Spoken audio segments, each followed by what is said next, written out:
Primeira Epístola de Paulo aos Coríntios.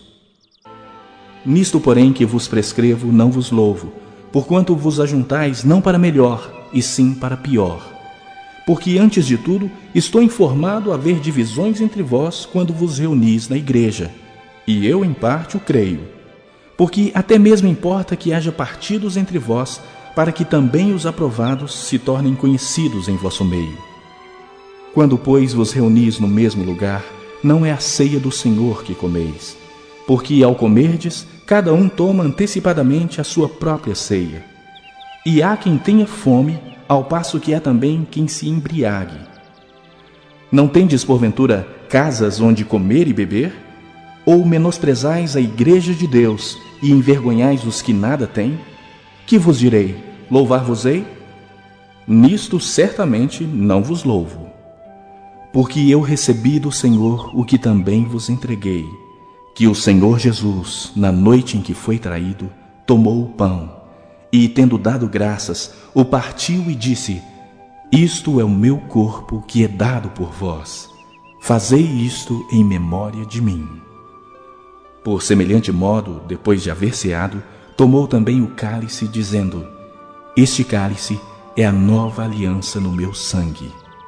Fazei isto todas as vezes que o beberdes, em memória de mim.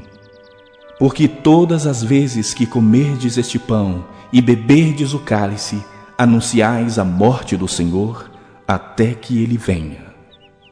Por isso, aquele que comer o pão ou beber o cálice do Senhor indignamente, será réu do corpo e do sangue do Senhor. Examine-se, pois, o homem a si mesmo, e assim coma do pão e beba do cálice. Pois quem come e bebe sem discernir o corpo, come e bebe juízo para si. Eis a razão porque há entre vós muitos fracos e doentes, e não poucos que dormem. Porque se nos julgássemos a nós mesmos, não seríamos julgados. Mas quando julgados, somos disciplinados pelo Senhor, para não sermos condenados com o mundo. Assim, pois, irmãos meus, quando vos reunis para comer, esperai uns pelos outros. Se alguém tem fome, coma em casa, a fim de não vos reunirdes para juízo. Quanto às demais coisas, eu as ordenarei quando for ter convosco.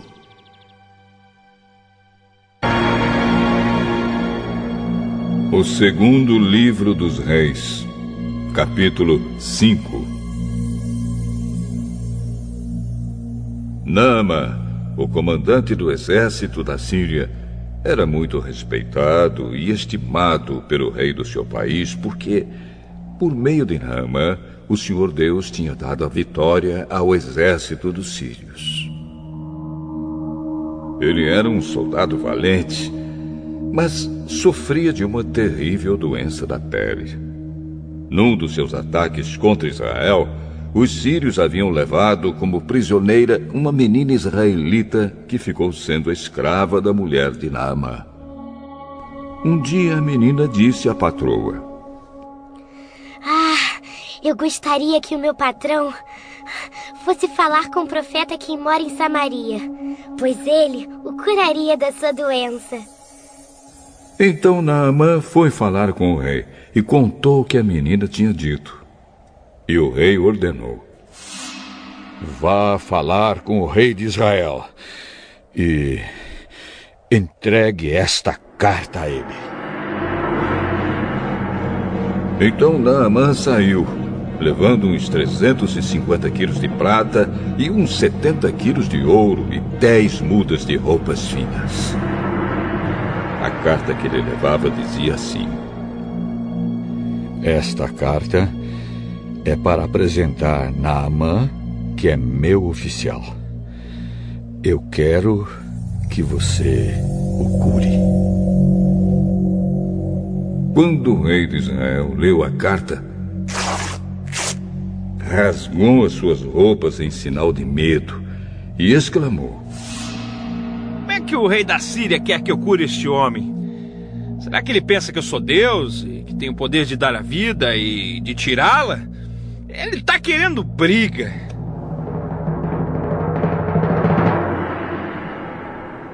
O profeta Eliseu soube do que havia acontecido e mandou dizer ao rei: Por que o senhor está tão preocupado? Mande que esse homem venha falar comigo, e eu mostrarei a ele que há um profeta em Israel. Então Naamã foi com seus cavalos e carros e parou na porta da casa de Eliseu. Eliseu mandou que um empregado saísse e dissesse a ele que fosse se lavar 7 vezes no Rio Jordão, pois assim ficaria completamente curado da sua doença. Mas Naamã ficou muito zangado e disse: eu pensava que pelo menos o profeta ia sair e falar comigo e que oraria ao Senhor seu Deus e que passaria a mão sobre o lugar doente e me curaria. Além disso, por acaso os rios Abana e Farpar em Damasco não são melhores do que qualquer rio da terra de Israel? Será que eu não poderia me lavar neles e ficar curado? E foi embora, muito bravo. Então os seus empregados foram até o lugar onde ele estava e disseram: se o profeta mandasse o senhor fazer alguma coisa difícil, por acaso o senhor não faria? Por que o senhor não pode ir se lavar, como ele disse, e ficar curado? Então Naamã desceu até o Rio Jordão e mergulhou 7 vezes, como Eliseu tinha dito.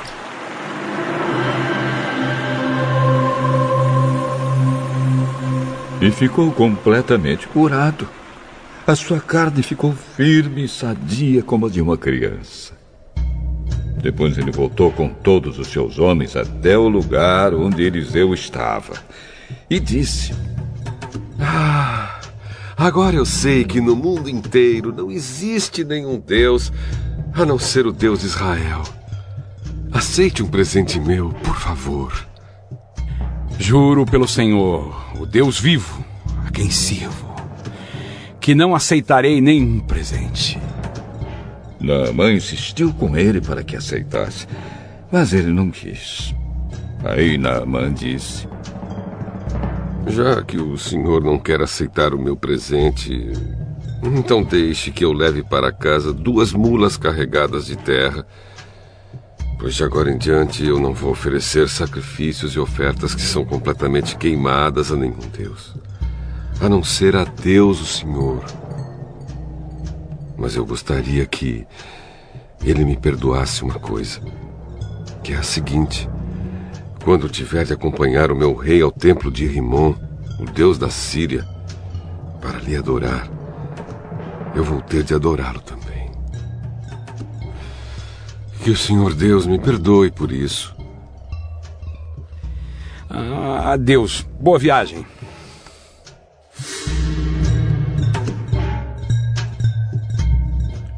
Quando Naamã já estava um pouco longe, Geazi, o empregado de Eliseu, começou a pensar: o meu patrão deixou que Naamã fosse embora sem pagar nada. Ele devia ter aceitado o que o sírio estava oferecendo. Juro pelo Senhor, Deus vivo, que vou correr atrás dele e receber alguma coisa. Vou! Então Geazi saiu correndo.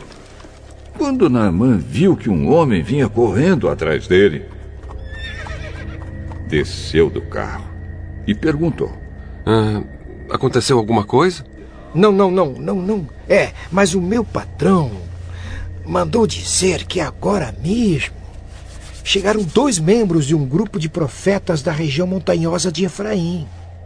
Então, ele gostaria que o senhor desse a ele uns 30 quilos de prata e 2 mudas de roupas finas.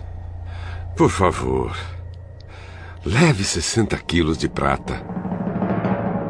E insistiu com ele.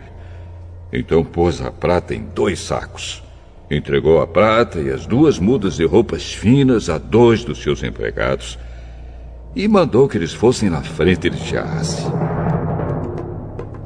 Quando eles chegaram ao morro onde Eliseu morava, Geazi pegou os 2 sacos e carregou-os para dentro de casa.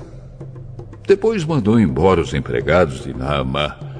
Entrou em casa de novo e foi falar com Eliseu. Onde é que você foi?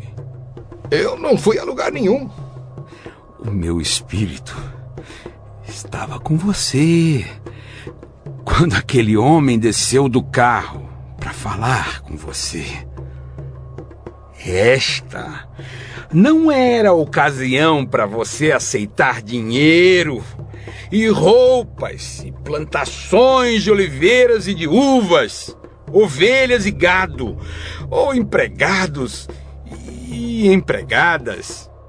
Portanto, a doença de Naamã vai pegar em você e os seus descendentes a terão para sempre. Quando saiu dali, Geazi tinha pegado a doença e a sua pele estava branca como a neve. Obadias. Esta é a mensagem que o Senhor Deus deu a Obadias a respeito do país de Edom. O Senhor mandou um mensageiro a todas as nações, e nós ouvimos a sua mensagem. Preparem-se! Vamos lutar contra Edom! O Senhor diz a Edom: eu vou fazer de você uma nação fraca, e ninguém o respeitará. O seu orgulho o enganou. Você vive nas cavernas das rochas, lá no alto das montanhas, e por isso pensa assim: ninguém é capaz de me derrubar daqui. Ainda que você voe tão alto como a águia e faça o seu ninho entre as estrelas, eu o derrubarei dali. Quando ladrões chegam de noite, levam apenas o que lhes interessa. Quando alguém colhe uvas, sempre deixa algumas nas parreiras. Mas os seus inimigos destruíram você completamente. Povo de Edom, todos os seus bens foram roubados. Levaram embora todos os seus tesouros. Os seus aliados o traíram e o expulsaram do seu próprio país. Povos com quem você tinha acordos de paz conquistaram a sua terra. Os seus amigos mais chegados fizeram planos contra você. Eles dizem: os edomitas são uns tolos.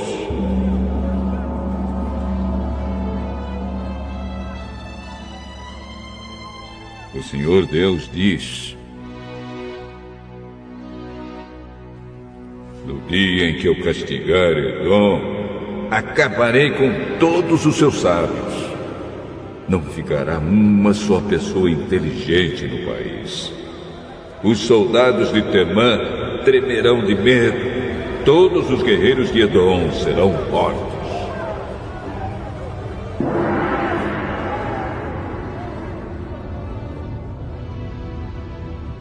O Senhor diz ao povo de Edom: vocês maltrataram e mataram seus irmãos, os descendentes de Jacó. Por isso, vocês serão destruídos e a desgraça os acompanhará para sempre.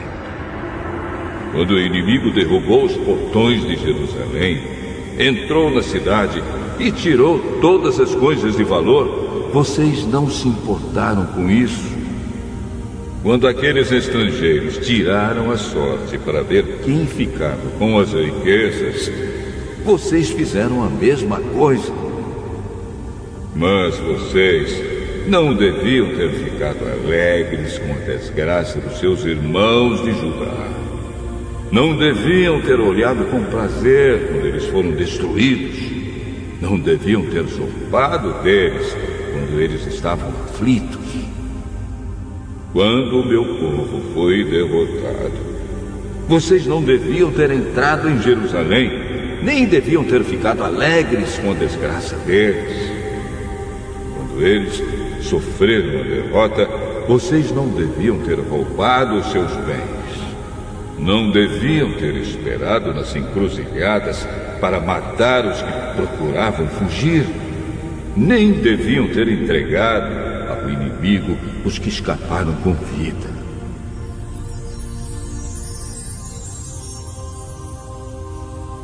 O Senhor Deus diz: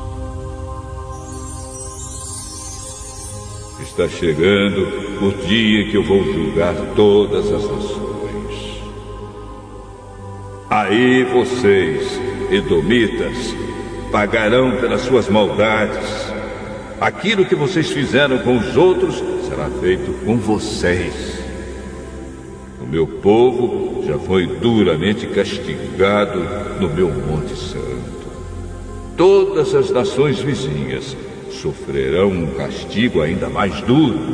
Serão castigadas e desaparecerão.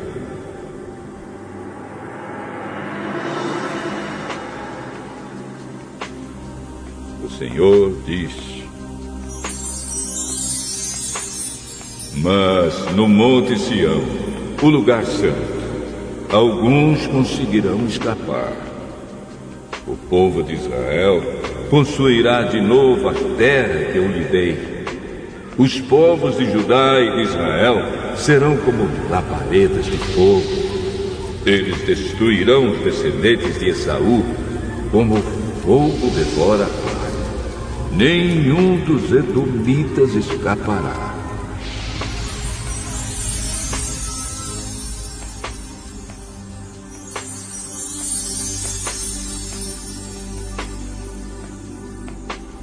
Eu, o Senhor, falei. Os israelitas do sul de Judá conquistarão o país de Edom, e os que moram nas planícies de Judá tomarão posse do território dos filisteus. Os israelitas conquistarão o território de Efraim e de Samaria, e o povo da tribo de Benjamim tomará a região de Gileade. Os que foram levados como prisioneiros para fora do reino de Israel voltarão e conquistarão a região da Fenícia até a cidade de Sarepta, no norte. E os que foram levados de Jerusalém e que estão em Sefarade conquistarão a região do sul de Judá. O povo de Deus, vitorioso, subirá ao Monte Sião e dali governará o povo de Edom. E o Senhor será o rei.